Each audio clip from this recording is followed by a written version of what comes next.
Vamos a hablar hoy día acerca del gobierno electrónico y el rol tan importante que juega el Estado de cara a facilitar los servicios al ciudadano cuando migra de una plataforma de servicios convencional hacia una plataforma de servicios digitalizada, ¿no? El asunto con gobierno electrónico tiene mucho que ver con simplificación, muchísimo que ver con simplificación, con hacer las cosas más sencillas al ciudadano, pero en el otro lado de la moneda también tiene mucho que ver con data para la toma de decisiones en materia de gestión y políticas públicas. Entonces es un asunto bastante interesante el que vamos a tocar el día de hoy. Creo que el tiempo nos va a quedar bastante corto. Y en esta sesión me voy a valer de algunos videos, algún material preparado por el Banco Interamericano de Desarrollo sobre esta materia, que cuenta algunas experiencias, no solamente en América Latina y el Caribe, sino en todo el mundo, que creo que va a ser muy enriquecedor porque valgan verdades, aquí en el Perú estamos en un estadio incipiente en cuanto a la digitalización de los servicios públicos y el gobierno electrónico. Así que nada, por favor, permítanme compartir pantalla, por favor, un segundo.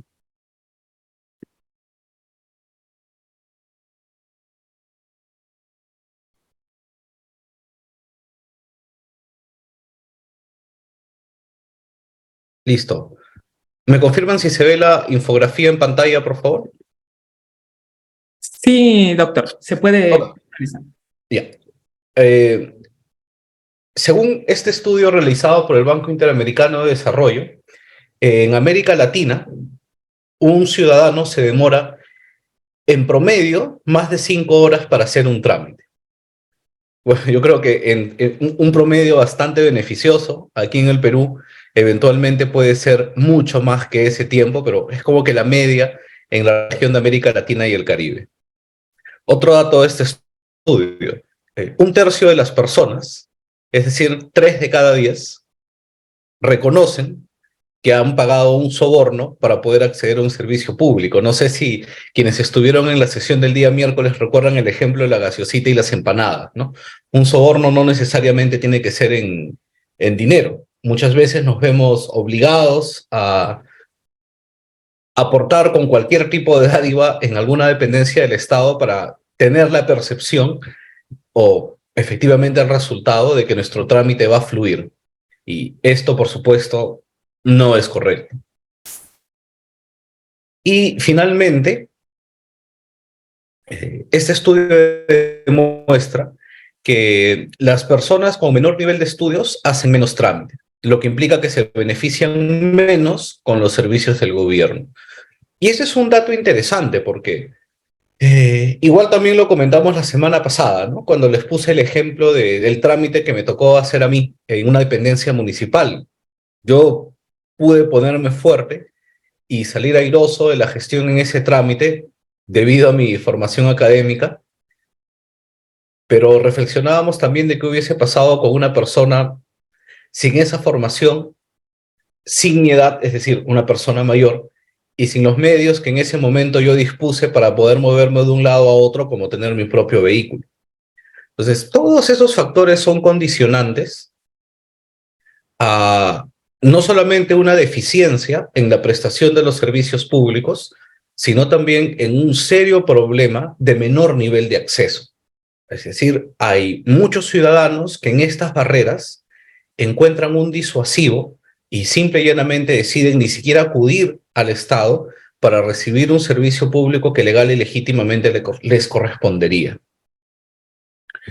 Y aún cuando el uso del canal digital en América Latina es potencialmente una oportunidad muy valiosa para despegar en cuanto a calidad, en cuanto a efectividad y en cuanto a acceso de servicios públicos, el porcentaje de personas que utiliza servicios públicos a través de canales digitales es muy bajo. En promedio, de América Latina y el Caribe en el orden del 7%, lo cual es una cifra bajísima. Como pueden ver, en el Perú estamos en 12, probablemente a la cabeza de América Latina, junto con Argentina y Chile, pero si nos comparásemos con otras regiones o con otras economías de la OCDE, el porcentaje es significativamente bajo, ¿no? Entonces hay mucho espacio de mejora, mucho por hacer y mucho beneficio colateral para la ciudadanía y generar competitividad. La tarea pendiente está ahí. No solamente es una tarea del gobierno central, los gobiernos subnacionales como regiones y municipalidades tienen muchísimo potencial y mucho espacio de mejora que hay que explotar. Otra cuestión que es relevante en cuanto al uso de servicios públicos por medios digitales es la desigualdad. Eh, y tenemos una desigualdad multidimensional, si se quiere, ¿no? Por un lado tenemos que las personas con ingresos más bajos utilizan menos el canal digital. Eventualmente también tenemos una diferencia en rangos de edades. Las personas de mayor edad utilizan menos los canales digitales y probablemente esto se relaciona con la posibilidad para el ciudadano de contar con un dispositivo con acceso a Internet. Y esto tiene dos variables, ¿no? El dispositivo y el acceso a conectividad. Entonces, ahí también hay una oportunidad de mejora para poder hacer un correcto tránsito hacia brindar servicios ciudadanos. No creo que ahí hay dos ideas concretas de dónde desarrollar políticas públicas. Eventualmente, el poder tener un teléfono inteligente en el bolsillo, creo yo que está dejando de ser un artículo de lujo, un artículo suntuoso, a convertirse en un artículo necesario. Lo propio con la conexión a Internet de alta velocidad. Por supuesto, también nos permite realizar actividades de ocio, pero sin duda el poder tener a disposición servicios públicos digitales no serviría de nada si no podemos acceder a ellos a través de una conexión a Internet estable y rápida que nos permita procesar en la velocidad adecuada el conjunto de trámites o acceder a servicios públicos. Y lo hemos visto, creo yo, con bastante incidencia durante el confinamiento por la COVID-19, donde las clases se impartían por Internet o por televisión. Y aun cuando el Estado hizo un gran esfuerzo por organizar las clases y ponerlas en valor y al servicio del ciudadano, había muchas regiones del Perú donde el ciudadano no tenía acceso a la señal de televisión, mucho menos a la posibilidad de conectarse a Internet de alta velocidad. Y claro, recordarán ustedes también que en ese contexto el Estado hizo un esfuerzo por adquirir laptops y distribuirlas entre los estudiantes, y ya salió otro tema de la energía eléctrica y la posibilidad de que el estudiante supiese operar el dispositivo y el acceso a puntos para mantenimiento en caso estos fallaran, etcétera. Entonces, es una problemática muy compleja relacionada con el acceso, otro espacio de mejora en el cual los gobiernos subnacionales tienen una enorme oportunidad para poder potenciar y consolidar la transición hacia el cambio de matriz para la prestación de los servicios públicos. Finalmente, el uso del canal digital es muy limitado, ¿no? Es muy limitado. Los trámites empresariales y el pago de impuestos se hacen con más frecuencia por plataformas digitales, sin duda. Por ejemplo, en el caso del Perú, el poder hacer nuestros trámites para el pago de impuestos o la creación de una empresa a través de las plataformas de SUNARP y o de la SUNAT ha significado pues un progreso cuantitativo, pero hay muchas otras transacciones que exigen la presencialidad a pesar de que esta presencialidad no le aporta absolutamente nada de valor al trámite. Y un dato del cuadro, de la infografía que se puede apreciar, no sé si lo aprecian bien aquí, este de aquí, del 5.6% de denuncia de crimen. A mí me sigue pareciendo increíble que tengas que hoy por hoy ir a una comisaría para presentar una denuncia cuando tranquilamente podrías hacerlo por medios digitales. Inclusive nos ahorraríamos el tener a un policía digitando la denuncia. Pero bueno, son cosas que muestran cómo tenemos muchos espacios en los cuales aportar. Hay mucho por investigar, porque o sea, no solamente es decir, ya mira, yo te brindo el servicio, ahí está, pero están todos los colaterales que hemos detallado cuando explicamos, por ejemplo, el tema de educación en plataformas digitales, ¿no? O sea, decir, vamos a brindar un servicio público digital implica muchas cosas, muchos detalles. No es una tarea sencilla, no es algo que vamos a poder hacer de la noche a la mañana, pero creo yo que es un tránsito necesario por el cual vamos a tener que pasar. Ahora quiero compartir con ustedes un video, permítanme por favor.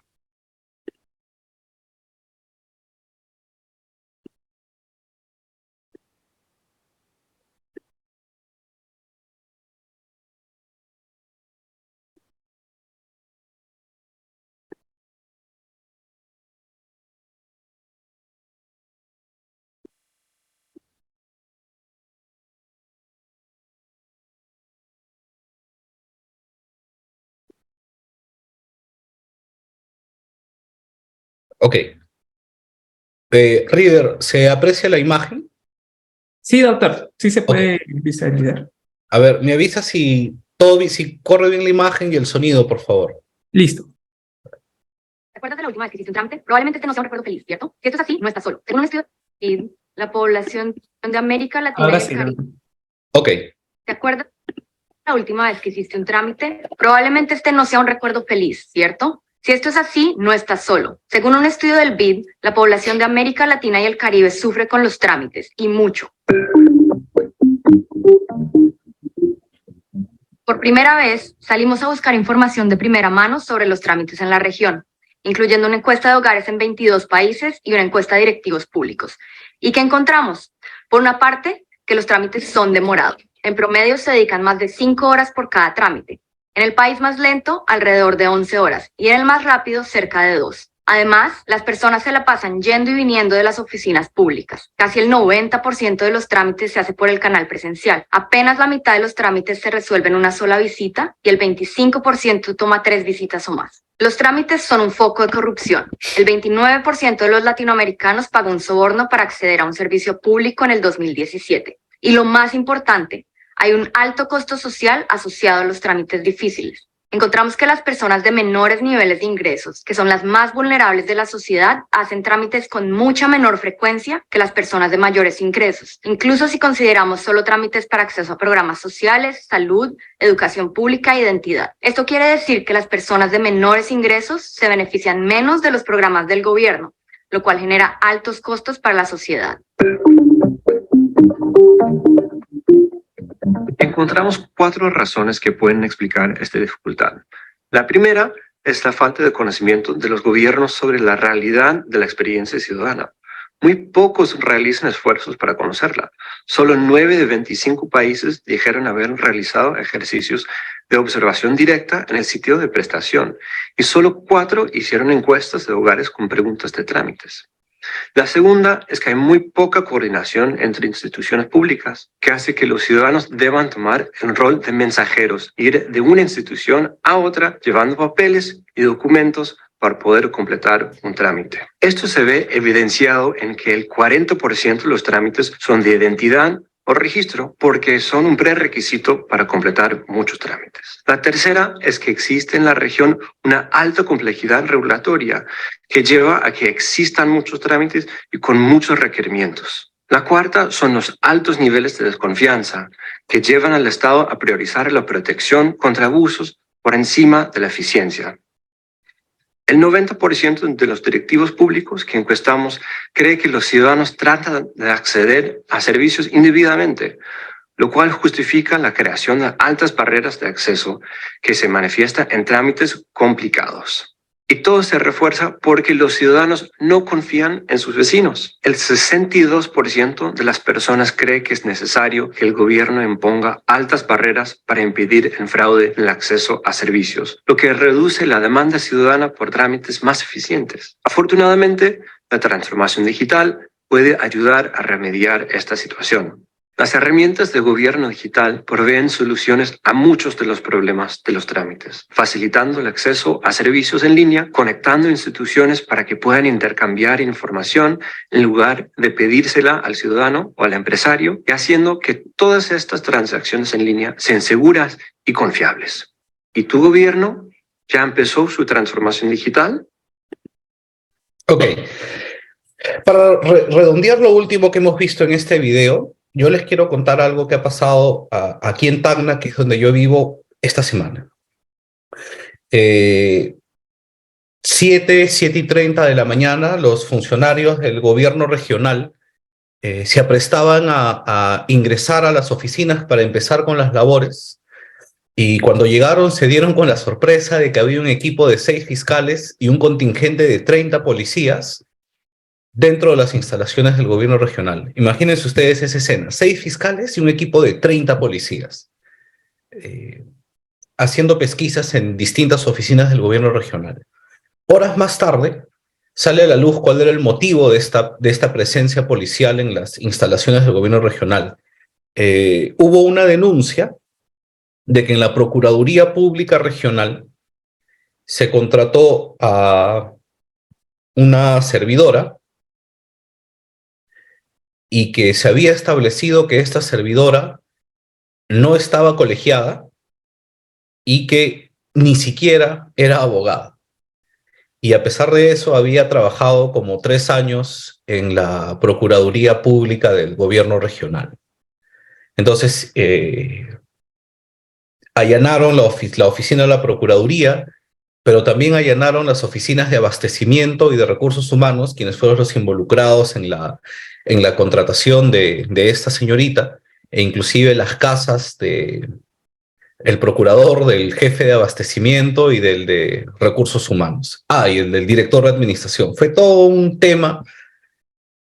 Y el asunto fue lo que motiva la intervención y toda la investigación fiscal, es que la Fiscalía acusa al comité encargado de la contratación de este profesional de no haber verificado la autenticidad del título expedido supuestamente por una universidad pública, ni la constancia de habilitación profesional expedida por un colegio de abogados.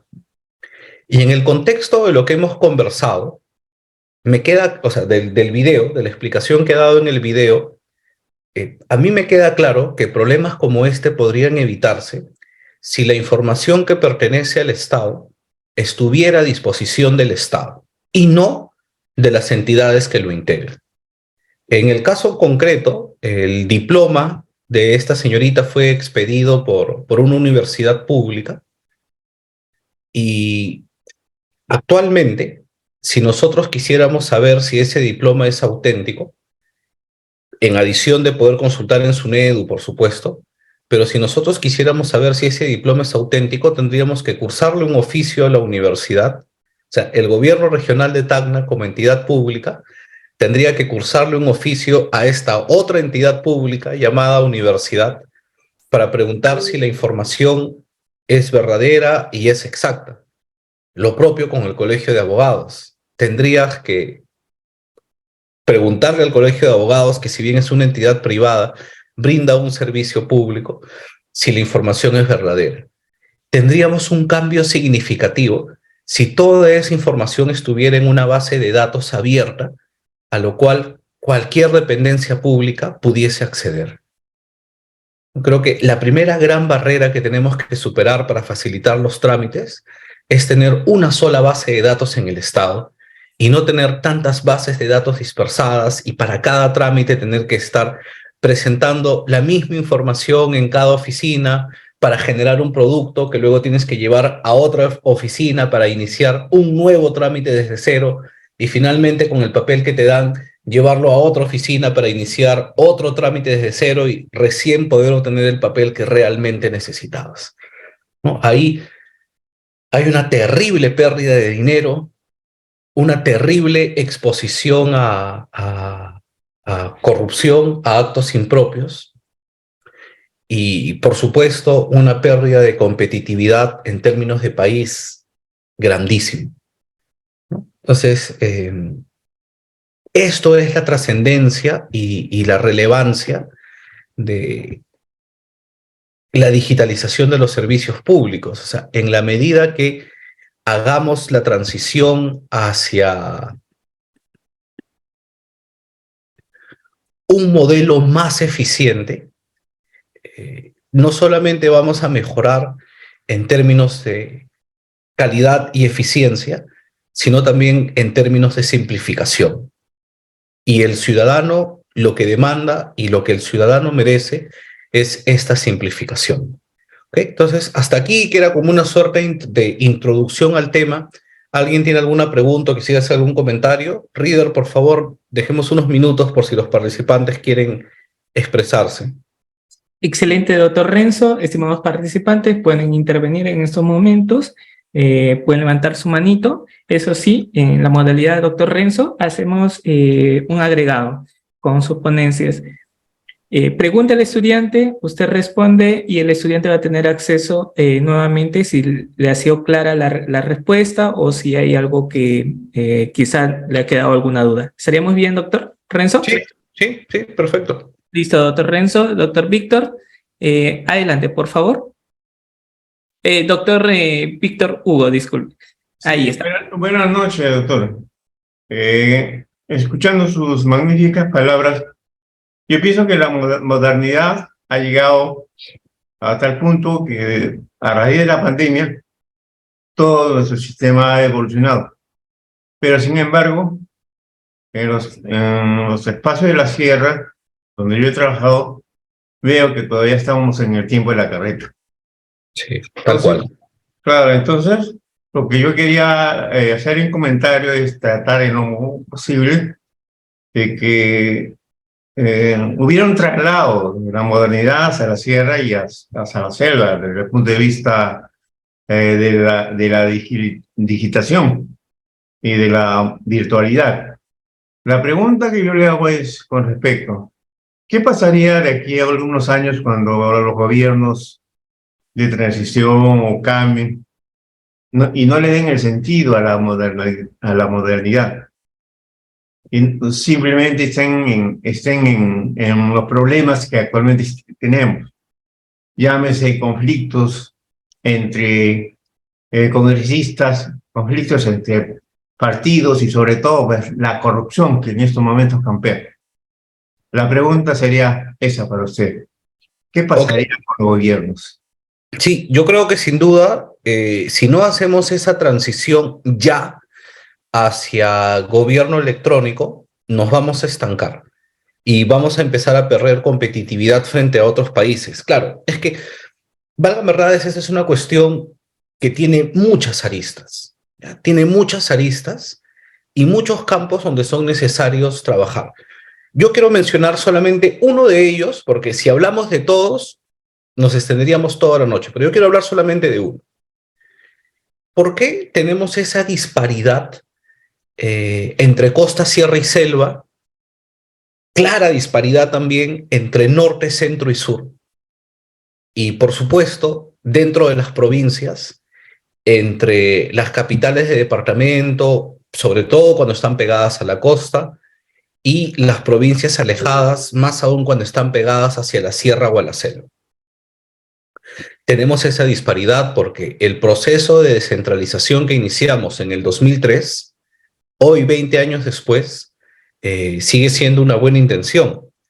Yo, en mi época de funcionario público, siempre escuchaba mucho de la descentralización de competencias Y me parece bien, ¿no? Me parece una buena idea que los ministerios transfieran competencias a los gobiernos regionales, a las municipalidades, y lo hagan con presupuesto, pero en mi opinión personal, y por supuesto puedo estar equivocándome y alguno de ustedes discrepar, en mi opinión personal, mientras tengamos al Poder Ejecutivo, a la Corte Suprema y al Congreso de la República funcionando todos en Lima, nunca vamos a tener descentralización.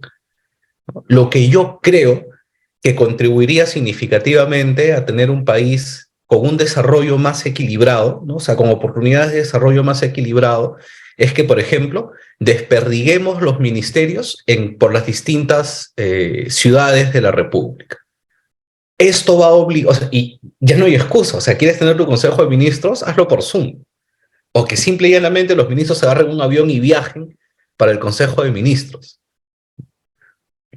¿Qué pasaría si llevamos, por ejemplo, a ver, en el Ministerio de Energía y Minas llevémoslo a, no sé, pues a Huancavelica o a Cerro de Pasco? Entonces, vamos a ver, pues, ¿no? Oye, ¿en qué colegio van a estudiar los hijos del ministro y los viceministros? Claro, si están en Lima, bacán, tienen las 1000 oportunidades educativas, pero llevémoslos pues a donde estamos los peruanos, ¿no? Que vayan a la sierra, a la selva, y a ver en qué colegio matriculan a sus hijos, en qué cine van a divertirse en la noche saliendo de la chamba. Ve tú a ver si es que pueden conectarse a internet o tener televisión por cable como si lo tienen en Lima. Pongamos a la Corte Suprema, no sé, se me ocurre en Arequipa o en Puno. A ver en qué colegio estudian los hijos de los magistrados o a qué salón de belleza se van a hacer el pelo las esposas o los esposos, las uñas. Cositas tan sencillas como eso. O sea, si realmente tuviéramos un gobierno descentralizado, creo que el gobierno se vería forzado a llevar el desarrollo a los lugares donde están sus dependencias. Y me imagino un país mucho más equitativo, mucho más ágil. Creo que, y eso es tema de otra sesión, pero solamente hago el comentario para no morderme la lengua con esto. Inclusive yo me imagino un Estado con gobiernos subnacionales que compitan entre sí, ¿no? O sea, que compitan, por ejemplo, en qué región tiene la mejor universidad para estudiar derecho, la mejor universidad para estudiar una determinada ingeniería, y que compitan en el sentido de que, oye, tú quieres estudiar ingeniería, no sé, pues, de alimentos, tú sabes que la mejor universidad se encuentra en Huancayo, entonces cualquier chico del Perú que quiera ser ingeniero en alimentos, que se vaya a estudiar a Huancayo. Cosas como esta llevarían realmente el desarrollo, y creo que para hablar de una migración a un modelo de gobierno electrónico y de servicios públicos digitales, es fundamental que el primer paso sea empezar a alinear las desigualdades que actualmente existen entre las distintas regiones y puntos geográficos de la República, ¿no? Ese sería mi comentario, Víctor Hugo. Doctor Renzo, doctor Víctor, ¿desea una dúplica? Algo breve nada más. ¿Sí? Su dúplica, réplica. No, solamente dúplica nada más, doctor, para que quizá ir un aporte o confirmar lo que usted hace mención. Una dúplica. Me pone nervioso esto como las audiencias. Mejor hacemos una contrapregunta. Espero, doctor, que... Sí, yo quería comentar esto porque yo he trabajado bastante tiempo en la sierra y me parece insólito que estando en la sierra no haya internet, no haya los medios de comunicación suficientes como para competir con la provincia, ¿no? Especialmente con Lima. Y es más, en la provincia de Castro-Reina, donde he trabajado, todavía en el tiempo que he estado, el internet no existía. O sea, existía solamente para la gerencia, para algunas entidades. Pero en las casas no hay. Entonces, ¿cómo podemos competir con las ciudades de la costa, con la provincia, a la era de la modernidad, ¿no? A eso me refiero. Entonces, yo pienso que el modelo socioeconómico del gobierno debe cambiar, la modernización debe cambiar. Es por eso que estamos atrasados. Y es más, los mismos moradores, el poblador de la sierra... Víctor, preciso nada más. Nada más. Se van a la costa con la finalidad de de querer estudiar mucho mejor y no se quedan ahí en la sierra. Nada más. Ahí Gracias. está, pues, ¿no? La oportunidad que ustedes como gestores de gobiernos subnacionales tienen para encauzar los recursos públicos en proyectos que permitan alcanzar esta clase de desarrollo. Sin duda, quienes hemos trabajado en gobiernos subnacionales podemos experimentar, y con mucha frustración, desde luego, esa suerte de divorcio que existe entre las regiones y la capital. Y es uno de los temas que mencionaba, claro, por supuesto en otro contexto, pero creo que se vincula de todos modos en el video que vimos del Banco Interamericano de Desarrollo. Lo que pasa es que en tanto tú no sepas que el problema existe, ni siquiera se te va a pasar por tu mente que es necesario resolverlo. Y muchas veces lo que pasa es que en el planeta Lima no saben lo que ocurre en las provincias. Y los funcionarios que hacen políticas públicas de alcance nacional ni siquiera han salido de sus escritorios en los ministerios. Y ellos piensan que ir a provincia es ir a Huacho, ir a Cañete. Ellos creen que cuando tú les hablas de provincia es ir a 5 minutos de Lima en carro, ¿no? O tomar un avión y venir a Tacna, irse no sé, pues a Piura, a Chiclayo, ¿no? Eso no es la provincia. La provincia es ir a Castrovirreina, la provincia es ir a Echarate, la provincia es ir a Santa Rosa, en la frontera con el Brasil. O sea, si queremos hablar de provincia, hagamos esto. Entonces, valga verdades, la idea de un gobierno subnacional es cabalmente tener autoridades en la zona geográfica de alcance, de jurisdicción, por decirlo de esta manera. Y yo creo que sí, un municipio, un gobierno regional, sí tiene los fondos disponibles para llevar a cabo este tipo de proyectos. O sea, debemos quitarnos el chip de fierro y cemento, ¿no? de colegios, de infraestructura física, que no digo que no sea necesaria, por supuesto que lo es, por supuesto que lo es, pero cuando pensemos en un proyecto, cuando pensamos en que, mira, yo tengo una moneda de un sol que estoy sacando de las arcas del tesoro público, ¿qué hacer con esta moneda?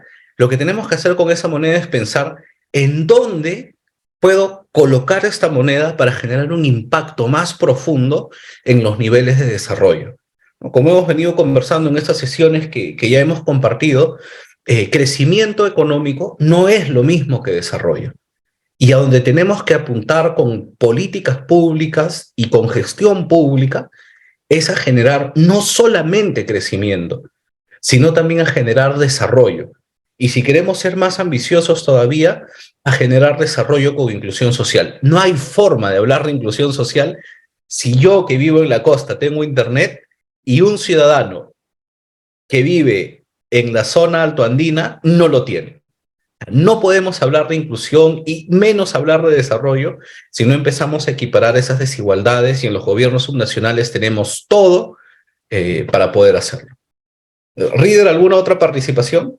Sí, doctor. Estimados participantes, quizás recién están adecuando esta modalidad igual el doctor Renzo. Es una pregunta, el doctor responde, luego ustedes tienen solamente unos segundos para si está bien la respuesta o si hay algo que aclarar. ¿Correcto? Por favor, doy pase a Juan Carlos. ¿Cómo está, Juan Carlos? Bienvenido. Hola, Juan Carlos. ¿Me logras escuchar? ¿Qué tal? ¿Cómo está? Buenas noches, ¿me escuchan? Sí, le escuchamos. Adelante. Doctor, una pregunta. Cuando hablamos de gobierno electrónico, ¿estamos hablando de gobierno digital también? No, en realidad el concepto de gobierno electrónico y gobierno digital son dos temas distintos, ¿no? El gobierno digital tiene que ver con la posibilidad de hacer tramitología, pero en cambio más bien el gobierno electrónico es un concepto mucho más amplio porque incluye data abierta, incluye interoperabilidad. O sea, son dos conceptos distintos, ¿no? Digamos como que el gobierno digital es el primer paso hacia un gobierno electrónico. Ya, listo, doctor, gracias. Gracias a usted. Listo. No quiso realizar alguna pregunta adicional, bueno, o una aclaración. No hay problema. Tenemos a la municipalidad, bueno, está con el nombre de la Municipalidad Distrital de A ver, pero tiene que activar su cámara, eso sí, es un requisito principal en Uriápolis. Sí, por favor, quien está con el nombre de municipalidad nos dice su nombre y sí, para que se identifique. Adelante, por favor, es una pregunta. Buenas noches. ¿Qué tal? Buenas noches. ¿Su nombre, por favor? John Gallo. Hola, John, bienvenido. ¿Qué tal? Buenas noches. No, solamente acotar algunas cosas, ¿no?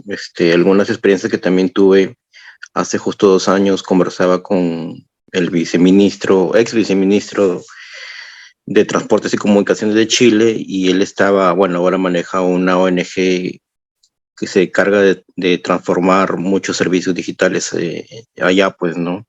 Y él me decía que lo primero que debíamos hacer es acortar el tema de la brecha digital, ¿no? Es decir, que, por ejemplo, pues como haya servicios digital, mejor dicho, haya internet en muchos lugares donde no hay, ¿no? Es decir, comenzando por la sierra, la selva, y él ya había hecho algunos estudios, bueno, él es un profesional, obviamente, pues ya había hecho algunas investigaciones, ¿no? Y el Perú, obviamente, pues el tema de la costa está muy bien, pero el tema de la sierra y la selva está prácticamente estaba desconectada, ¿no? Y entonces, también me decía que era como ya las experiencias recientes del Brasil, por ejemplo, que era necesario, como leí también en unos comentarios, es el tema del Ministerio de Ciencia, Tecnología y Emprendimiento, ¿no? Es necesario que haya un ministerio que ya pueda manejarse esto ya a un nivel macro, ¿no? Porque si, como actualmente esto se maneja de la Secretaría de Gobierno Digital de la PCM, y como que los resultados son positivos, pero van a paso lento, pues, ¿no? Y es necesario que esto ya pase a ser un ministerio, ¿no? Es importante, obviamente, pues que, como dice el doctor también, que el tema, por ejemplo, el tema de los gobiernos regionales y la descentralización no está completa, ¿no? Yo creo que yo ya llevo casi 4 años en gestión pública y bueno, yo creo que está incompleta, ¿no? Porque hay ciertas regiones que podrían desarrollarse mejor, pero como que no tienen cierta autonomía, ¿no? Yo sí creo que también deberíamos cambiar un poco el modelo político, tal vez a un gobierno federal, donde, como en Estados Unidos, por ejemplo, ¿no? Cada región o cada estado tiene sus propias leyes, tiene sus propias, metodología de desarrollo propio, ¿no? Y por eso es que algunos estados desarrollados como California, Texas, sobre otros que no son, ¿no? Cada estado tiene sus propias políticas y han logrado su propio desarrollo. En cambio, yo estoy convencido de que hay regiones, inclusive de la sierra, que tienen muy, muy buen índice de avance, ¿no? Pero como que la autonomía no les permite, ¿no? Es el estado aún no quiere soltar la mamadera de que los estados o de las regiones sean totalmente autónomas, ¿no? Sí, Y eso damos igual, una pues, conclusión. ¿no? Damos una Eh, conclusión. Sí, la conclusión es que obviamente el tema de la transformación digital en el país debe seguir avanzando, y eso también depende, para concluir, eso también depende de las autoridades que gobiernan las instituciones públicas. Discúlpame, pero si va ahí cualquier hijo de vecino y va a ser alcalde y no tiene una visión de desarrollo, menos de innovación con respecto a la institución que va a dirigir, olvídate, no va a pasar nada.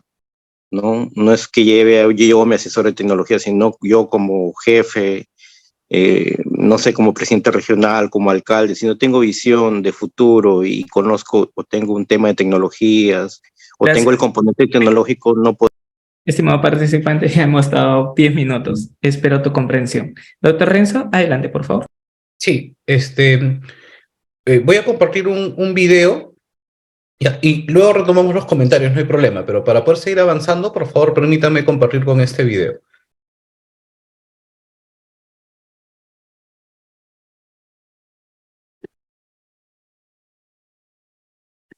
Un gobierno digital o e-government. ¿Se ve? No, doctor, no se puede visualizar.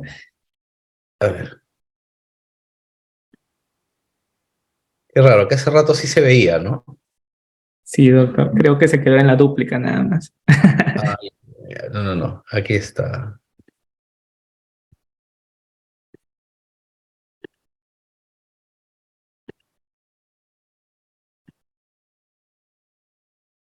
No, doctor, creo que tienen que compartir. Un segundo, un segundo. Sí, doctor.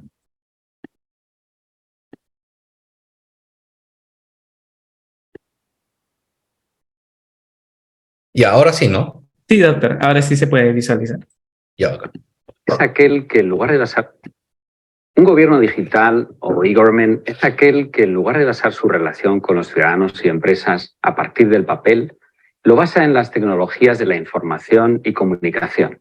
Así, en vez de tener que hacer algún trámite asistiendo a una oficina, podemos realizarlo accediendo a un sitio de Internet preparado para ello. Además, es un gobierno cuyas instituciones interactúan a través de medios digitales y en muchos casos de forma automatizada. La primera ventaja es que facilita la integración de la información. Las bases de datos interconectadas permiten compartir la información entre diferentes agencias u organismos, lo que reduce enormemente la cantidad de información que se le pide a un ciudadano o una empresa y, en consecuencia, reduce el número de trámites que estos deben realizar. La segunda ventaja es que reduce los costos operativos para el Estado. Las ganancias en eficiencia para el Gobierno proceden del ahorro en oficinas de atención presencial, de personal, de espacios de almacenamiento, de transporte y custodia de documentos físicos y de las disminuciones de los errores que genera el uso de papel. Este último punto es particularmente importante. En la función de recaudación impositiva, donde estudios realizados en los Estados Unidos han mostrado una tasa de error 20 veces mayor en papel que en formato digital. El primer beneficio es el tiempo. Si un ciudadano no se ve obligado a llevar la misma información a distintas oficinas estatales, o si puede consultar requisitos, iniciar o hacer un trámite completo vía Internet, reducirá el tiempo que le dedica a los trámites. En segundo lugar, el poder gestionar mayores volúmenes de información, el Estado puede tener una oferta de servicios más personalizada, centrada en las necesidades individuales de los ciudadanos. Además, utilizando las TIC, es posible que los servicios públicos lleguen a lugares donde no existe una oficina estatal, por ejemplo, para recibir una solicitud o brindar una información. En tercer lugar, la digitalización y puesta en línea de información de los gobiernos incrementa la transparencia en la gestión del Estado. Así, los ciudadanos pueden acceder a información pública sobre, por ejemplo, el estado de su trámite, los gastos en obras públicas, la agenda de las autoridades, los presupuestos de las oficinas públicas o cualquier otro aspecto que sea de interés para un ciudadano. Esto contribuye a generar mayor confianza en las instituciones públicas y en su actuación. Los países ganan cuando existe confianza entre el Estado y el ciudadano, ya que se necesitan menos controles, lo que equivale a menos costos para el gobierno y menos molestias para los ciudadanos. El gobierno digital cambia la forma de relacionarse con los ciudadanos. Por los medios tradicionales, es el ciudadano el que se acerca al gobierno, mientras que con la digitalización es el gobierno que, al gestionar la información del ciudadano, le informa, propone y gestiona de manera proactiva sus derechos y obligaciones.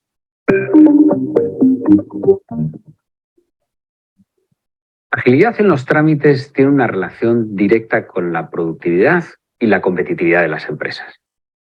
Uno de los indicadores más importantes de competitividad a nivel mundial mide la facilidad con la que se crea una empresa en un país. En los países del tope del ranking se pueden crear empresas en cuestión de minutos y de manera gratuita, mientras que en los menos competitivos este proceso puede tomar meses y ser muy costoso. Además, las empresas mantienen una relación frecuente con las oficinas públicas, obtener licencias y permisos, dar de alta a los trabajadores en la seguridad social, realizar pagos, presentar y pagar declaraciones de impuestos, etcétera, supone una extraordinaria dedicación de recursos para las empresas, afectando sus costos y su competitividad. En los países con sistemas avanzados de gobierno digital, todas estas interacciones que acabo de describir se realizan en línea y con un alto grado de automatización, reduciendo a su vez la probabilidad de que las empresas no cumplan con esas obligaciones debido a la complejidad del sistema.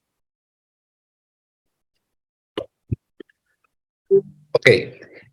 Yo creo que en este tema hay algunas ideas claves que rescatar. Yo siempre me he sentido muy atraído por el concepto de la interoperabilidad del Estado. ¿no? Y creo que este concepto es esencial. Y miren, yo les cuento una experiencia que tuve al inicio de mi carrera en la administración pública.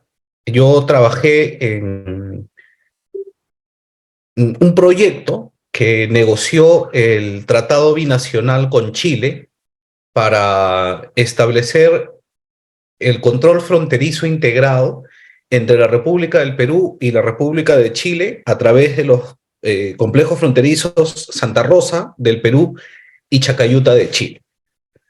Y entonces teníamos algunos componentes esenciales que era básicamente migratorio, aduanero y fito y zoosanitario. En el caso del Perú, migratorio con migraciones, aduanero con la SUNAT y fito y zoosanitario con el SENASA, y por el lado de Chile, aduanero con la aduana, migraciones con la Policía de Investigaciones y fito y zoosanitario con el Servicio Agrícola y Ganadero.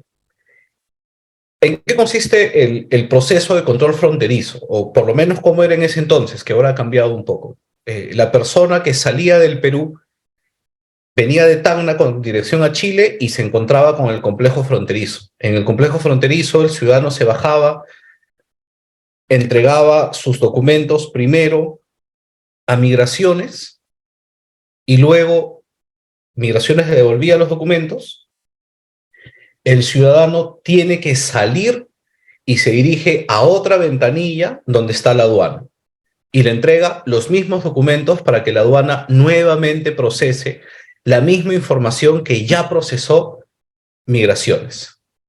Si tienes un tema fito y zoosanitario, como por ejemplo, si estás haciendo una exportación de algún producto agrícola o ganadero, esos papeles que te dio la aduana, luego tenías que, antes de ir a la aduana tenías que ir por SENASA y digitaban la misma información. Es decir, tienes a 3 entidades del mismo estado digitando 3 veces la misma información. Y por tanto tienes a un ciudadano que tiene que ir a 3 oficinas diferentes llevando exactamente los mismos papeles. Claro, cada institución dentro del ámbito de su competencia revisa una arista de la información que obtiene, pero finalmente la información que se gestiona es exactamente la misma para las 3 dependencias. Ahora, multipliquen esto por 2, porque luego cuando salías del complejo fronterizo peruano, llegabas al complejo fronterizo chileno y tenías que hacer lo mismo, los mismos 3 pasos con las autoridades allá en Chile. Y tristemente, el principal escollo que tuvimos que enfrentar para integrarnos con Chile, porque de eso se trataba el poder hacer un control fronterizo integrado, era que las instituciones peruanas no podíamos integrarnos entre nosotros.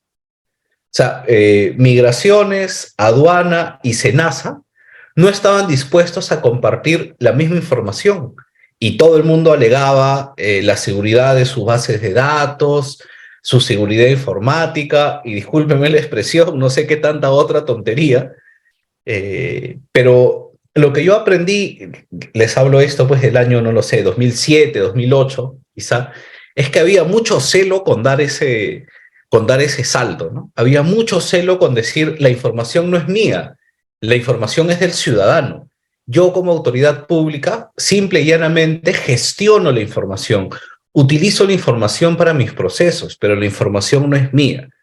Entonces, con el concepto de interoperabilidad, que si es que mal no recuerdo, salió en el año 2011, y miren, ya han pasado 12 años desde entonces y todavía no estamos del todo interconectados, pero sí se ha avanzado bastante, es verdad.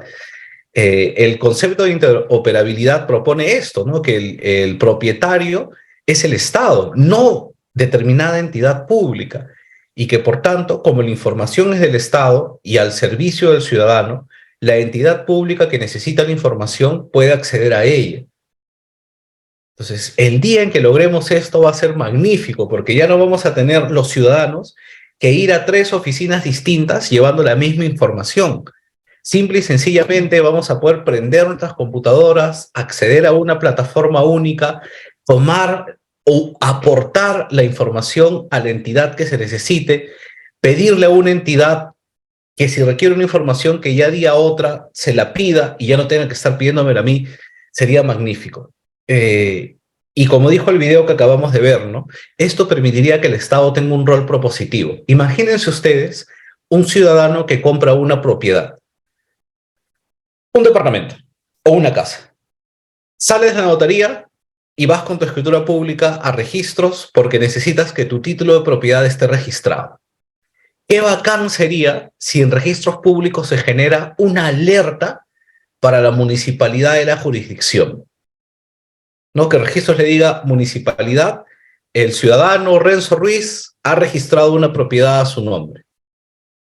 Y que la municipalidad al día siguiente me mande un mensaje de texto o un correo electrónico donde me diga: querido vecino Renzo Ruiz, desde la municipalidad lo felicitamos por haber adquirido esta casa y le recordamos que a finales de este año tendrá usted que pagar su impuesto predial y podrá hacerlo a través de estos canales accediendo a este link. Cordial saludo. Listo. Problema resuelto. Solucionamos la preocupación del contribuyente de tener que ir a la municipalidad y llamar a esos anexos que nunca nadie te contesta para averiguar cómo hacer el pago de tus impuestos. Y la municipalidad ya tiene en su radar a los contribuyentes que tienen que, en algún momento del año, cumplir con esta obligación tributaria.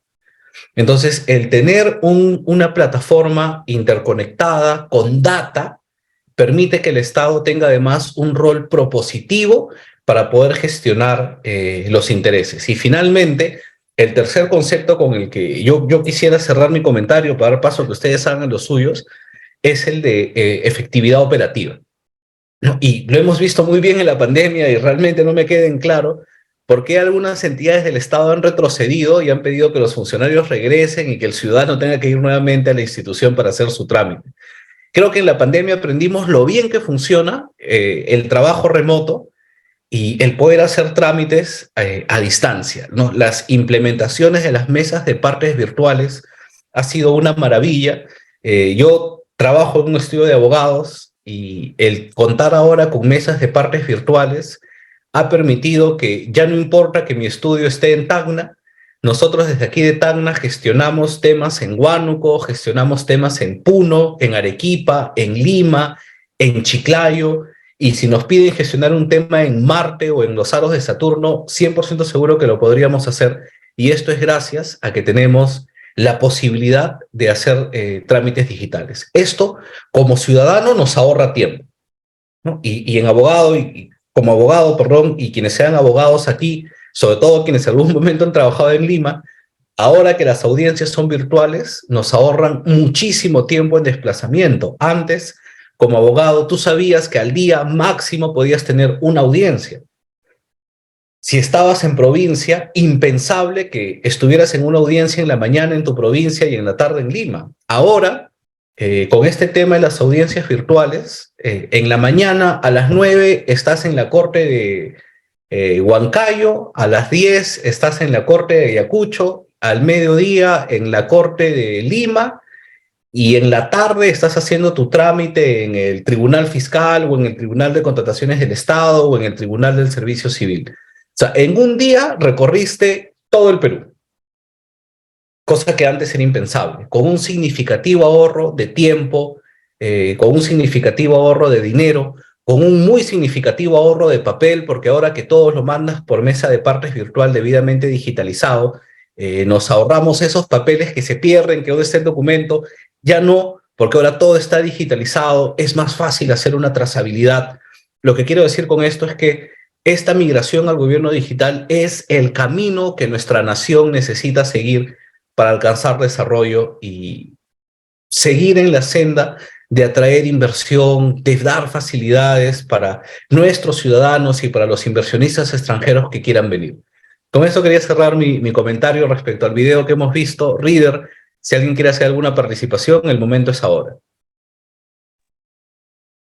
Excelente, doctor Renzo. Nuevamente, estimados participantes, pueden levantar su manito para hacer alguna pregunta.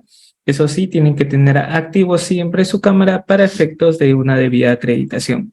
Damos pase a Juan Carlos. Adelante, por favor, lo más preciso posible. Gracias.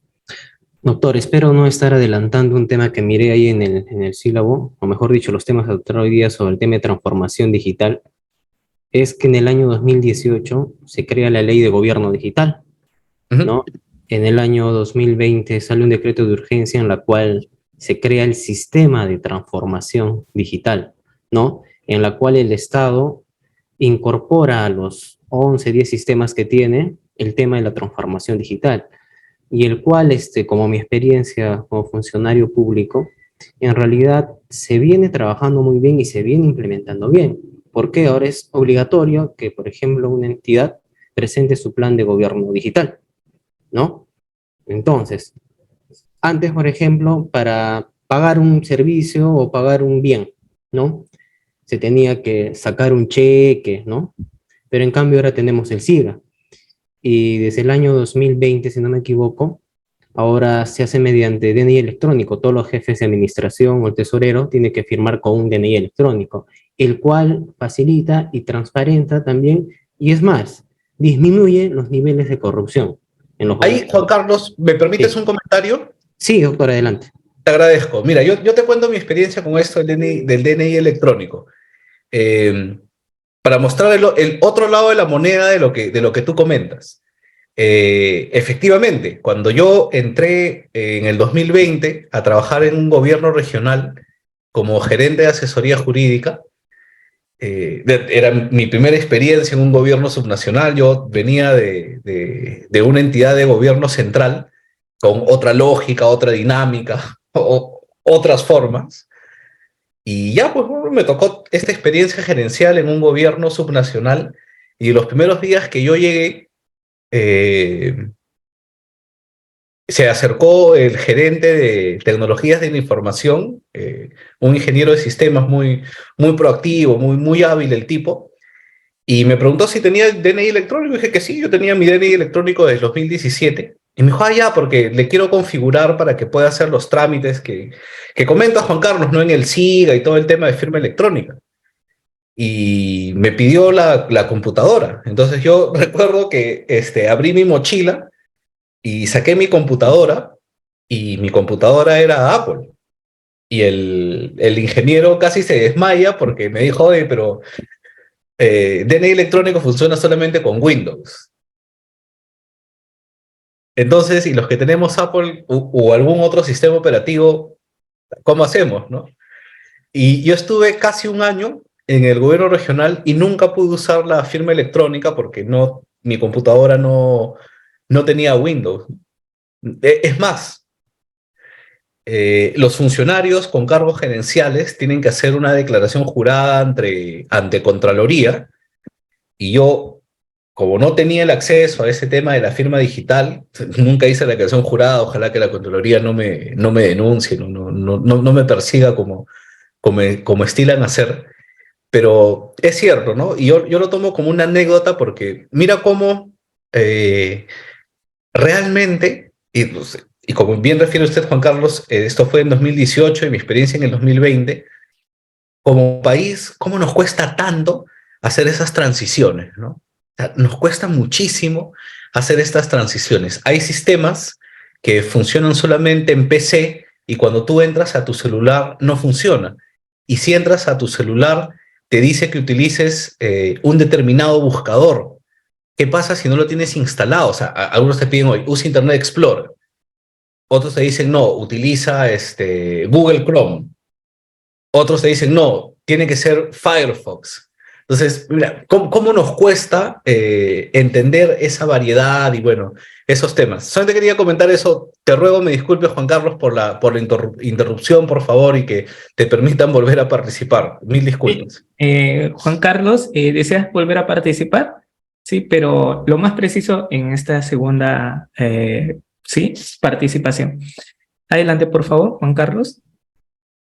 Sí, en realidad, doctor, comparto con usted esa anécdota que tiene usted, porque hay un problema, por ejemplo, en el cambio de gestión que existe en los gobiernos subnacionales, porque el tesorero y los titulares firmantes de las cuentas de una municipalidad, de un gobierno regional o provincial, tienen que acreditarse, ¿no? Y muchas veces estos funcionarios no tienen el DNI electrónico y no se puede realizar ni un pago ni de servicios, mínimo son 15 días de pérdida para la entidad. Y en esos 15 días de pérdida de la entidad se pueden ganar intereses legales, ¿no? Y el cual perjudica a la entidad. Y ahí viene la Contraloría y dice, oye, ¿por qué no pagaste? Y ahí viene el tema de responsabilidades, ¿no? Bueno, eso solamente quería aclarar que, bueno, a mi parecer el Estado sí viene avanzando en el tema de la transformación digital y es muy acertada el tema de la PCM que haya incorporado como uno de los sistemas a la transformación digital. Así como tenemos el Sistema Nacional de Control, el sistema de abastecimiento, el sistema de tesorería, es bueno que este sistema se haya incorporado, el cual, como usted muy bien lo ha dicho, va a lograr de que el ciudadano en realidad haga sus trámites en su casa, ¿no? Y no tenga que estar haciendo unas colas en realidad que muchas veces perdemos y estresa, ¿no? Gracias a todos, gracias. Correcto, gracias. Excelente, Juan Carlos, muchísimas gracias. Estimado Víctor, adelante, por favor. Sí. Sé preciso, ¿sí? Por favor. Sí, ¿aló? ¿Me escucha? Sí, En realidad, yo como abogado siempre he estado dentro de la administración pública.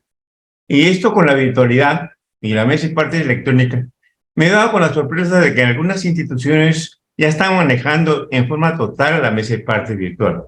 Un ejemplo, la FP Prima, para hacer un trámite, todo es por digital, todo es por virtualidad. Entonces yo le pregunto a usted, en el caso de una persona que está en la sierra, ¿cómo hace sus trámites? Y es todo por virtual. si no tiene internet. Y si no hay internet, no hay nada de eso, entonces yo quisiera preguntar, entonces, ¿de qué hablamos de la modernización del Estado? Entonces, era mi comentario, porque en realidad no se da a nivel nacional. Sí, sí, sí, yo coincido plenamente con esto y de verdad hasta un tanto satírico resulta, ¿no? Y claro, yo sin ánimo de ser grosero ni mucho menos, siempre he tenido esta crítica a los gestores, a quienes hacen gestión pública desde el planeta Lima, ¿no?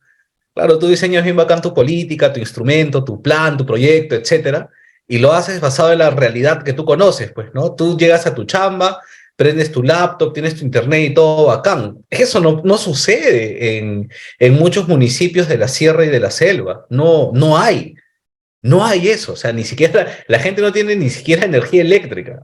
Entonces, creo que hace falta, sí, el sistema administrativo que mencionó Juan Carlos, yo también pienso que es no solamente algo positivo, sino además un reconocimiento de la importancia que tiene la transformación digital, ¿no? Porque tener un sistema administrativo obliga a todos a alinearnos. Pero creo de que en ese esfuerzo falta entender que o sea, eso no tiene que funcionar en la costa nada más, pues, ¿no? Necesitamos llegar con recursos, necesitamos llegar con estrategias, necesitamos llegar con políticas claras de cómo gestionar esta dificultad en aquellos lugares alejados. Insisto, porque creo que la experiencia que tenemos más cercana a la obligación de usar medios digitales es lo que hemos tenido con el confinamiento en la pandemia, ¿no? O sea, realmente lo que ocurrió en la época del confinamiento por COVID-19 nos enseñó lo importante que son los medios digitales para poder hacer gestión pública. O sea, había muchos lugares alejados respecto de los cuales ni siquiera había data, ¿no? Yo entré a trabajar en un gobierno nacional cabalmente en plena pandemia y del gobierno central entré a trabajar en un gobierno subnacional en plena pandemia y del gobierno central había mucha presión porque los alimentemos con data. O sea, ¿cómo es posible que en pleno 2020 no tengamos data de las provincias, de los distritos alejados? Y la reflexión que yo hacía, obviamente al interior, no tenía con quién comentarlo en la chamba, era, oye, pero ¿y si no hay data? ¿Cómo? O sea, si tú no tienes data, ¿cómo has estado tomando decisiones y formulando políticas públicas para esos sectores? Y la respuesta es clara, no hay políticas públicas para los lugares alejados. Hay políticas públicas, sí, pensadas en la realidad de Lima o en las 2 o 3 provincias costeras que conocen los funcionarios de la capital, y probablemente, no, de seguro, esas políticas no funcionan cuando las quieres transformar en gestión pública en los lugares como los que se acaba de mencionar, por cosas ridículas como que no hay internet. Entonces, el primer gran desafío para esto, como comenté al inicio de la sesión, es erradicar estas desigualdades, ¿no? Si realmente queremos ir a una transición, a una migración ordenada a gobierno digital, la primera tarea es conectividad a banda ancha de Internet en todo el territorio de la República. Excelente, doctor. Vamos a dar pases solamente a estudiantes en estos momentos que no hayan interactuado. Por ejemplo, tenemos a Natalie. Si puede activar su cámara sería perfecto. Si no, continuamos con la sesión. Rogelio, también, si puedes activar tu cámara sería excelente. Doctor Renzo, puede continuar con la exposición. Ok. Voy a compartir otro video, por favor.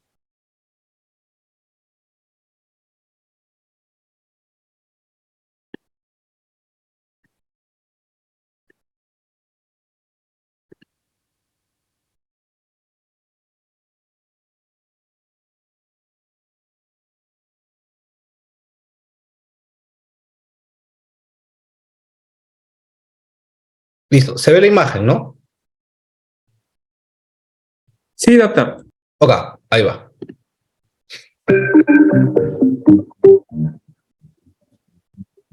Para impulsar la transformación digital de un gobierno, podemos agrupar las recomendaciones en tres grandes ejes: institucionalidad, marco normativo y tecnología. Por un lado, la institucionalidad requiere contar con un organismo rector que defina, organice, identifique y coordine a las instituciones públicas, sector privado y sociedad civil para llevar a cabo una transformación digital planificada. El organismo rector debe encargarse de definir el organigrama, responsabilidades y alcance de las medidas a tomar. Un país puede tener la tecnología más avanzada del mundo, pero sin una adecuada institucionalidad, su transformación digital no avanzará. Es importante aclarar que no se trata de un ministerio más que funcione dentro de los límites de su sector, sino que esta institución debe trabajar en beneficio de todo el gobierno, empresas y ciudadanos. Esto es importante porque todo el gobierno tiene elementos que serán abordados por la transformación digital: el intercambio de información, la verificación de identidad de las personas, la comunicación interna y externa hacia la ciudadanía, la solicitud de pagos o la publicación de contenidos, por mencionar algunos. Y este organismo rector es el encargado de generar y proveer los servicios comunes digitales. Herramientas que toda institución pública necesita y que se pueden crear una sola vez para que todos las aprovechen. Este organismo, a su vez, necesita una estructura de gobernanza que legitime las líneas estratégicas de la transformación digital, asegure una apropiación transversal a todo el sector público, incluidos los niveles subnacionales, y facilite la participación activa de los demás actores en la toma de decisiones. Por otro lado, se debe contar con mecanismos para traducir en planes operativos concretos cada decisión que se toma a nivel político. Se necesita una hoja de ruta clara, una estrategia no solo para determinar la dirección de la transformación digital, sino también para abarcar temas específicos que suelen ser muy complejos. Entre estos temas se incluye la disminución de brechas de acceso y uso de tecnología, la capacitación a funcionarios públicos para las nuevas tareas que traerá esta transformación digital y las compras de tecnología, que pueden ser difíciles tanto por su complejidad técnica como por el poder de mercado de las grandes empresas. Por último, un elemento clave es un fuerte liderazgo, porque la transformación del gobierno tradicional a digital implica una transformación cultural profunda, no solo en la gestión de los procesos, sino en la cultura de las organizaciones. Poner al frente de esta tarea a personas reconocidas, con experiencia y capaces de captar apoyos para su misión es fundamental. Asimismo, es necesario que este líder tenga el respaldo político suficiente para conducir la reforma y remover los obstáculos que se presenten debido a la naturaleza transversal de la transformación digital. Tomando el término del sector privado, el sector público comienza a definir este perfil como el Chief Information Officer o CIO. Un segundo eje de la transformación digital es un marco normativo. La transformación digital nos pone frente a situaciones nuevas para las que hay que definir las reglas del juego. La seguridad de los datos, la identidad digital, la validez de los recibos o firmas digitales, así como las transacciones digitales exigen una actualización de la normativa que transmita seguridad a quienes operan en este entorno. Y debido a la naturaleza cambiante del entorno digital, este marco normativo requiere frecuentes revisiones para irlo adaptando a las nuevas realidades. Es importante notar que el marco normativo es uno de los elementos que promueve que la transformación digital se aplique a todo el país y no solo al gobierno. Además, el proceso de generar el marco normativo contribuye a convertir la transformación digital en política de Estado. Por último, un tercer eje es la tecnología. Además de los usos específicos que cada sector puede hacer de ella, para la transformación digital es fundamental que el país genere e implemente ampliamente los sistemas transversales y herramientas que todos utilizarán. Con esto nos referimos a aspectos como la identidad y la firma digital, la interoperabilidad, los servicios digitales para ciudadanos y empresas, los sistemas de datos abiertos, la gestión documental electrónica y la computación en la nube, entre otros.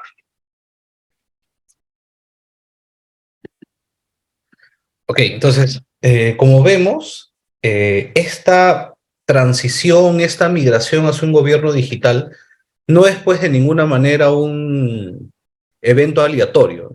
Es una cuestión que para que funcione requiere un conjunto de pasos a seguir.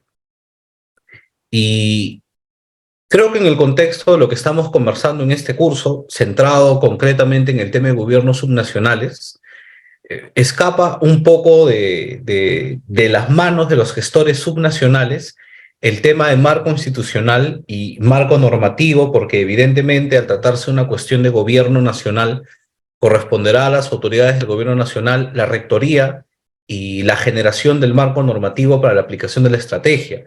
Entonces, yo quisiera centrar mis comentarios y el intercambio que producto de estos comentarios vamos a tener ahora en cuanto a la tecnología. ¿Cuáles son las oportunidades que tenemos los gestores públicos de gobiernos subnacionales para aplicar la tecnología? Y yo quiero contarles una experiencia muy positiva que tenemos aquí en Tacna, en el sector educación, con la matrícula digital. ¿Ya? Con la matrícula digital. En el 2020, cabalmente en el contexto de la pandemia, por eso creo que entre todo lo malo y las penosas pérdidas de vida humana que tuvimos, la pandemia nos dejó muchas cosas buenas, y en el caso de Tacna, en el sector educación, lo mejor que nos dejó fue la matrícula digital, ¿no? Antes, cuando un padre de familia quería inscribir a su hijo en algún colegio público, dependiente de la dirección de educación, tenía que hacer una cola en el colegio y todo el tema de tramitología, firmitas, sellitos, etc. Lo cual en el contexto del confinamiento era pues imposible, ¿no? Imposible por las restricciones sanitarias. Y entonces los especialistas de la Dirección de Educación, junto con el equipo de tecnología del gobierno regional, crearon este proyecto de matrícula digital, que al día de hoy ya es una realidad, dejó de ser proyecto en el 2021. Y gracias a esto, todo el trámite de matrícula lo pueden hacer los padres de familia desde la comodidad de sus hogares, ¿no? El mismo sistema va mostrando las vacantes en cada uno de los colegios nacionales dependientes de la región de educación de Tacna, y por cada colegio muestra los trámites, los requisitos, etcétera, y tú ya no tienes que ir al colegio, sino que todo lo haces a través de este sistema de matrícula digital. Y yo creo que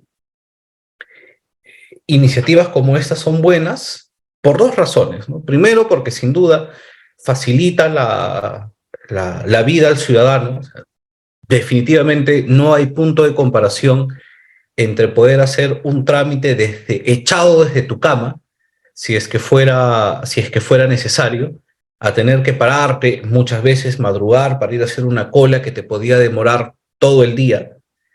Y por tanto, el tener la posibilidad de hacer un trámite digital genera mucho beneficio para el ciudadano, pero también porque la digitalización de los servicios públicos resta la interacción entre el funcionario y el ciudadano, neutralizando las oportunidades de corrupción y desviaciones indebidas de poder, ¿no? Entonces, creo que esta experiencia de matrícula digital en Tacna es un claro ejemplo de cómo desde gobiernos subnacionales sí existe posibilidades de sumar esfuerzos en el fortalecimiento de la estrategia de gobierno electrónico, y no solamente estrategia hablando desde un punto de vista abstracto o documentario si se quiere, sino diseñando e implementando acciones concretas de transformación digital. Reader, damos espacio para las participaciones, por favor. Excelente, doctor Renzo. Damos pase a Natalie. Estimada Natalie, adelante. Doctor, buenas noches. La consulta directa era, si bien es cierto, creo que todos estamos de acuerdo en electrónico digitalizado es lo ideal o lo para el desarrollo sostenible, pero bajo estas premisas o ninguna entidad establece un claro plan de trabajo respecto a la seguridad de la capacidad que van a tener los servidores que van a almacenar esta información. Es decir, por ejemplo, pusieron como ejemplo un compañero anterior el comentario de la tecnología que usa Estados Unidos. Estados Unidos, que es un país moderno, con una tecnología avanzada, es víctima de hackers. ¿Cuál es la seguridad que muestra el Estado para nosotros, los usuarios, que vamos a hacer algún trámite o que vamos a entregar información y esta información no sea vulnerada? Por ejemplo, la producción había cargado, un ejemplo nomás, digamos, información de 100 embarcaciones, de 100 propietarios, se perdió información de 20 personas. Que un error en el registro, un error en el sistema, porque el servidor ya no se daba la capacidad y se perdió esa información y no había cómo recuperarla.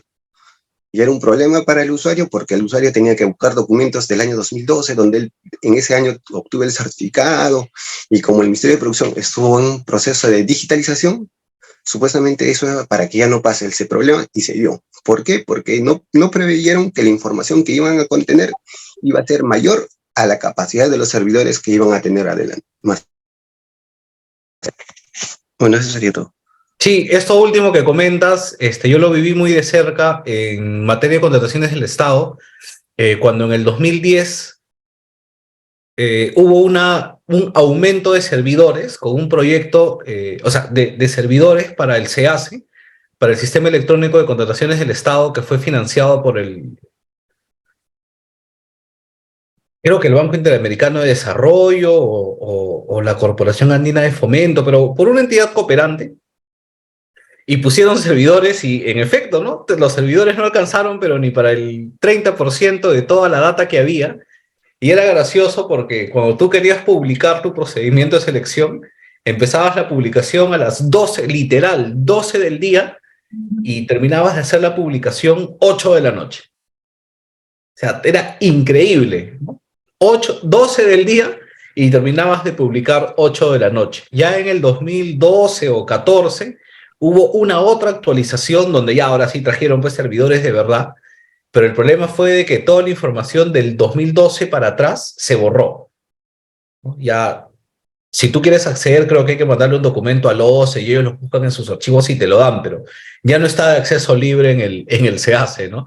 Y son las cosas anecdóticas que pasan, y por eso decía que el tema de transformación digital en realidad es una cuestión multidimensional, porque tienes que ver servidores, conectividad, o sea, hay muchos temas, ¿no? Pero, a ver, con lo primero que mencionabas, vinculado al tema de seguridad, y creo que es una arista, tal vez de las más importantes, y tiene dos caras, ¿no? Por un lado, la seguridad de la información archivada y por otro lado, la seguridad para permitir que determinada información acceda al archivo. Y claro, es un tema en el que hay que trabajar, pero a la pregunta concreta de qué garantías nos ofrece el Estado en cuanto a la seguridad de la información, yo te diría que es la misma garantía que nos ofreció el Estado cuando en el contexto de las manifestaciones de principio de año entraron y quemaron el archivo de la Intendencia de Aduana en Puno. O sea, la vulneración de la información es una constante y es una amenaza latente, por supuesto, no solamente para información digital, sino también para información física. Entonces, por tal motivo, yo creo que en vez de decir, oye, no, el tema de seguridad debería ser un impedimento para migrar, porque si lo vemos, el mismo riesgo de seguridad tenemos para con la información física. Entonces, frente a la seguridad, el cuestionamiento que deberíamos afanarnos en resolver es qué mecanismos podemos tener para brindarle más seguridad a la información, ¿no? Como bien dices, oye, el Pentágono es hackeado, no va a hackearle la data al gobierno del Perú, impensable, ¿no? Es un riesgo latente. No existe ningún sistema en el planeta que sea impenetrable, no hay. No. Te hackean la NASA, el Pentágono, la Reserva Federal, Rusia, Francia, a cualquiera lo pueden hackear. Entonces es un riesgo consustancial con el que tenemos que aprender a lidiar y poner los candados que sean necesarios y saber que el riesgo va a estar ahí y que hay que aprender a lidiar con ello, ¿no? Mira, a propósito de lo que comentas y también vinculado a algo que se dijo en el video, ¿no? Un tema que es clave es la identidad digital y la validación de que la data corresponde a la persona. Que en realidad yo tampoco no le veo mucha diferencia con el tema presencial, porque para eso existe la presunción de veracidad y la buena fe en los trámites administrativos, ¿no?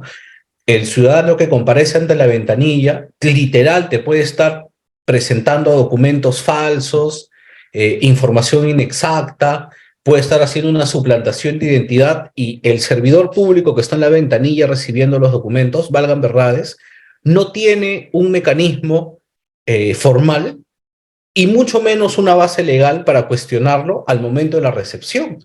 Porque la ley de procedimiento administrativo es clara en señalar que se hace una fiscalización posterior de los documentos para validar la presunción de veracidad. Y esto, por supuesto, es un fenómeno que no es ajeno cuando hablamos de servicios públicos digitales, ¿no? En esta experiencia que les contaba, que tuve al principio de mi carrera, en el proyecto del control integrado, otro de los temas que discutimos fue la necesidad de que el usuario presente papeles, ¿no? O sea, en el proceso de control fronterizo, concretamente en el tema migratorio, y miren, yo les voy a hablar del 2007 y cómo hemos avanzado hasta ahora. En el 2007 tú tenías que llenar un papel que hasta ahora se llena, que se llama la relación de pasajeros, donde indicas los datos del vehículo, los datos del conductor y los datos de las personas que viajan en ese vehículo. ¿Ya? Y ese papel lo tiene el conductor. Además, había que llenar un papel en ese entonces que se llamaba la Tarjeta Andina de Migraciones, la TAM, que yo nunca entendí para qué servía y felizmente ahora ya no se llena, pero en ese entonces se llenaba la TAM, donde tú ponías tus datos, te preguntaban qué profesión tenías, tu dirección, si eras residente, estabas de tránsito, era evidentemente un papel con fines estadísticos. Y tenías que llevar tu DNI o tu pasaporte, según sea el caso, ¿no? Como tú quisieras salir, porque para cruzar a Chile no necesitas pasaporte, pero si quieres usarlo, nadie te lo impide. Entonces, tu DNI o tu pasaporte. Entonces tenías relación de pasajeros, tarjeta andina de migraciones y DNI. Y lo tenías que presentar cada vez que cruzaras la frontera 2 veces. Una para salir del Perú y la segunda vez para entrar al Perú.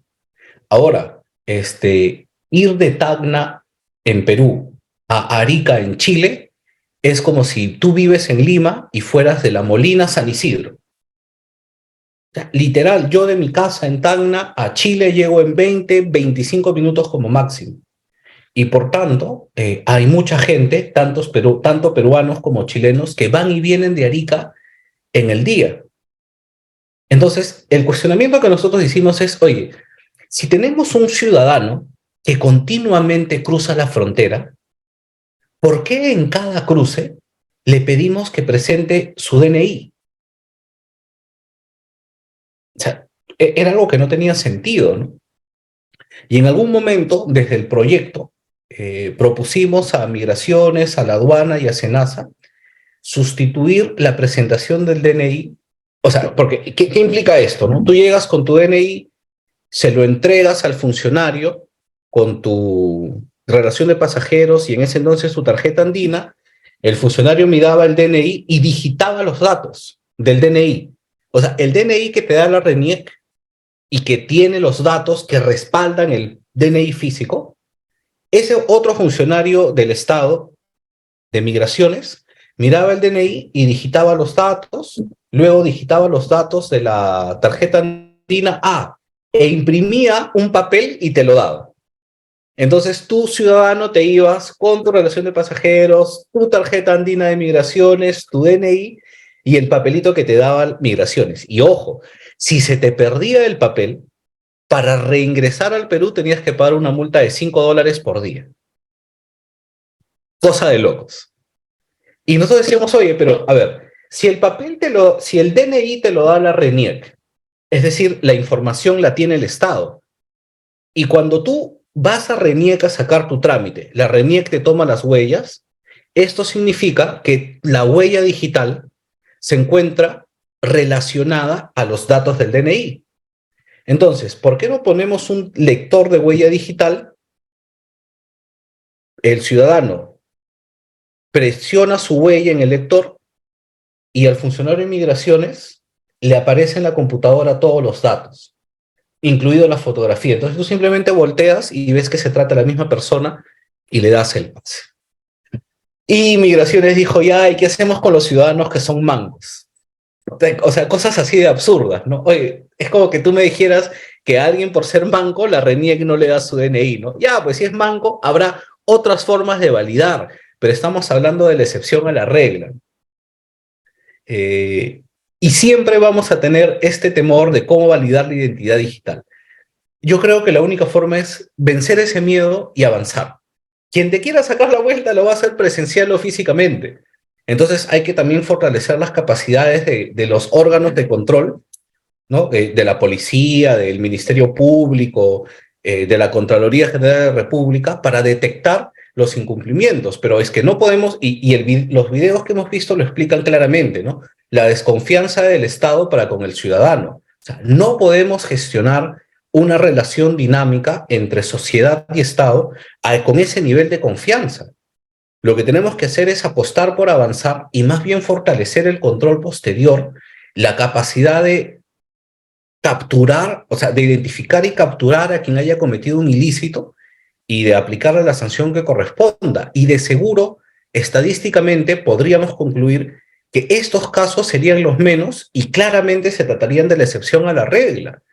Pero por privilegiar, y el video también lo dijo, por privilegiar un control excesivo y de seguro innecesario, perdemos mucho en términos de eficiencia, ¿no?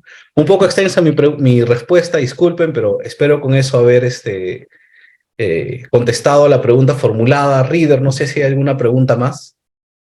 Excelente, doctor Renzo. ¿Alguna pregunta adicional? Estudiante que no haya intervenido, si no, puede continuar, doctor Renzo. Puede continuar. Ok, gracias, Reader. Quiero compartir un último video con el caso de Estonia, que es un caso bien bacán sobre transformación digital. Se ve, ¿no? Sí, doctor. Ya, listo. Ok, vamos a ver esta experiencia de Estonia. I would say most important is that you actually have political courage and leadership. Ya, como está en inglés, pueden ver al costado la traducción para los que no hablen inglés, por favor. That if you're going to implement something like an e-governance policy, you'll be doing things that are new to people, and you have to explain them. You also have to have the political courage in the beginning to undertake them, which is a big thing. Then you have to go and explain to people what you're doing and why it's good. And then the third key factor, I would say, is that you implement policies that people like. That means that you provide services that people like, that you don't run off immediately going to computerize the tax authority so they can get your money better, but rather you offer things that people indeed want to have that comes from digitization. What was clear to us, in order to do something, education is the key. And so already in 94, 95, 96, we began to put computers into the school system, getting to the point where by 1998, 97, 98, all schools in Estonia were online. Now with children, it's not so hard to convince them. So they took all this up very readily. But children are not the only people who use computers or we think should be able to use computers. So there was an NGO, private sector initiative in the late 90s to actually teach those people who are probably least likely to use a computer, the older rural population. And so we had a program where people would go around the countryside and invite people to come to this big bus and see how a computer works and how it's easy and it's not scary. There are different messages for different groups. Different people have different interests, and if you want to bring society along with this, you have to sort of think hard on how you get one group or you get another group. To be honest, we started with the kids because we know that they're the ones who are most likely to take it all up. And once the children were playing with computers, as it were, then the rest of society generally tends to come along. These days, we actually teach computer programming from first or second grade, depending on the school. But you do need to get to the point where it's more than just a computer game. So you have to think carefully about how you do education. Well, in my country, the private and the government sector cooperate very well. There are many reasons for this. One is that the IT people in government all went to school with the people who are on the business side. And also there is people move back and forth between government and the private sector. We also have programs in cybersecurity, which actually invites the private sector to come and assist in developing cybersecurity initiatives. But what helps us is that whatever frictions might be between the private sector and the government sector, the common threat of digital intrusions, of cyber attacks, far outweighs sort of petty concerns that you might have.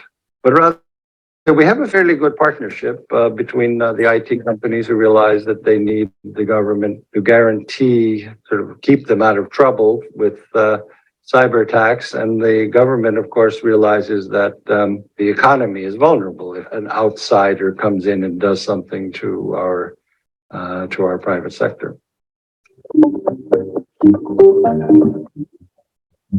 5.3 years has been without a secure digital identity.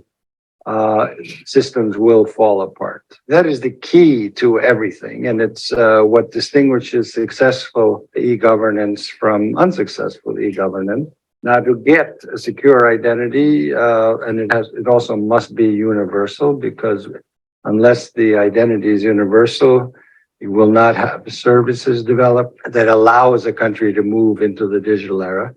So you have to have then the third factor, which, as I mentioned before, is the political courage to enact policies that in the beginning may not be so popular. If you tell the country that, okay, now everyone's going to have our digital ID, which will then allow us to perform secure operations digitally, not everyone will come along with it.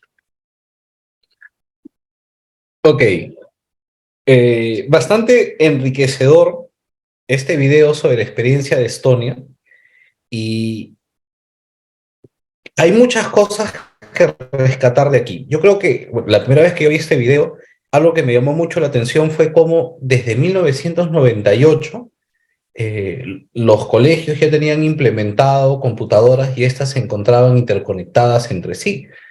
En 1998 yo estaba en segundo de secundaria en el colegio, y recuerdo que sí, las computadoras estaban interconectadas, pero las computadoras dentro del centro de cómputo, no había una red, pero era dentro del centro de cómputo. Impensable en ese entonces que tú te ibas a poder comunicar en una computadora desde Tacna con una computadora en Lima, ¿no?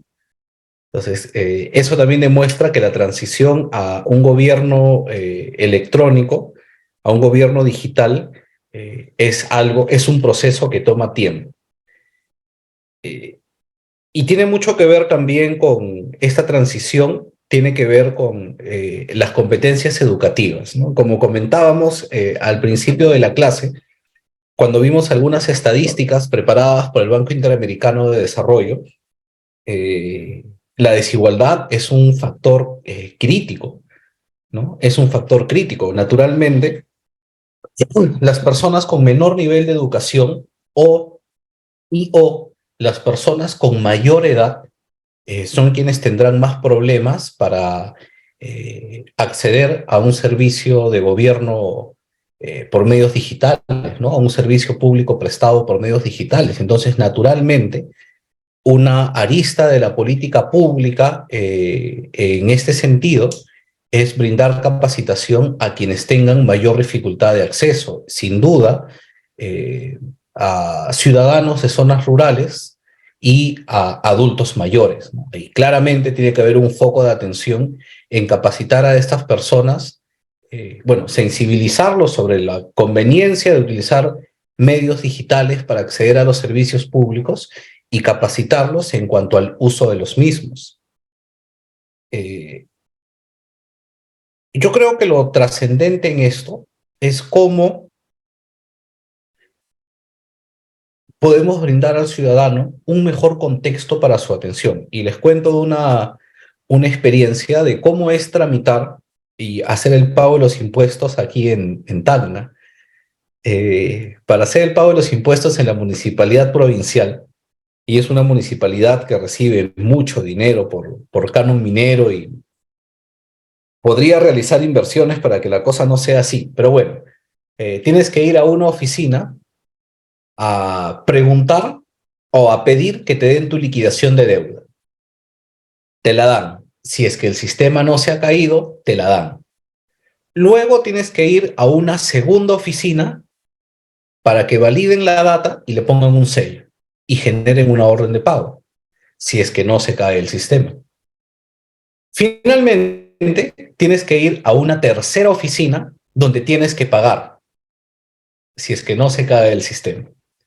Entonces, ese trámite te lleva a 3 oficinas con el riesgo, la zozobra, de que en alguna de ellas, si es que no en todas, se caiga el sistema y por tanto, un trámite que puedes hacer en unos cuantos minutos termina convirtiéndose en una pesadilla que puede durar inclusive un par de días. La pregunta del millón es, ¿qué incentivo tiene ese ciudadano para pagar sus impuestos? O sea, estadísticamente tenemos una recaudación de tributación municipal con incidencia en los recursos directamente recaudados, por supuesto, bajísima, y encima el Estado o este nivel subnacional de gobierno llamado municipalidad no tiene ningún esfuerzo en concreto para que el ciudadano que viene dispuesto a pagar sus impuestos no se vaya y deje de cumplir con su obligación. Es increíble, ¿no? Y claro, cosas como estas podemos superar al replicar experiencias como en Estonia. Imagínense ustedes que este ciudadano desde su teléfono celular, porque ya ni siquiera quisiera decirles de su computadora, sino desde su teléfono celular, pueda obtener su liquidación de deuda, su autorización y el pago, y hacer el pago por una pasarela de pagos e inclusive pagar con una tarjeta de crédito o débito de su elección. Y poder hacer esta transacción de pagar los impuestos en 5 minutos. Y es una experiencia real, por completo real. Yo en el mes de marzo, con mucho dolor en mi corazón, hice mi declaración de impuestos ante la SUNAT, y aunque fue una experiencia muy dolorosa tener que desprenderme de las moneditas de mi bolsillo, debo reconocer que el proceso de hacer tu declaración de impuestos es algo bastante rápido. Literalmente, el declarar y pagar el impuesto a la renta no toma más de 10 o 15 minutos, y esta es una mejora muy significativa. Yo recuerdo haber hecho este trámite de impuesto a la renta en el año 2009 y tenías que físicamente ir a una cabina dentro de la SUNAT y tenías que esperar a que el orientador funcionario de la SUNAT se desocupe para poder atenderte, y ahora es algo que con un par de clics haces desde tu casa y regio. Ya bueno, solamente con el pavor de ver cuánto sale tus impuestos a pagar y luego tener que sacar de tu cuenta para pagarlos, pero el trámite es sencillísimo, ¿no? Pues creo que en experiencias como las de Estonia tenemos mucha posibilidad de ver qué podemos hacer como gobiernos subnacionales para seguir avanzando en esta transición hacia un gobierno digital. Reader, bloque final de preguntas, si hay alguna participación, por favor. Excelente, doctor Renzo. ¿Alguna pregunta, estimados participantes? Si no, damos por culminado la presente sesión de clase. Doctor Renzo, creo que no hay ninguna pregunta adicional. Como siempre, brillante su exposición, totalmente práctica. Y bueno, doctor Renzo, ya nos estaremos viendo una nueva oportunidad. Cuídese, que Dios le bendiga. Listo, muchas gracias a todos, que tengan buena noche. Feliz resto de fin de semana.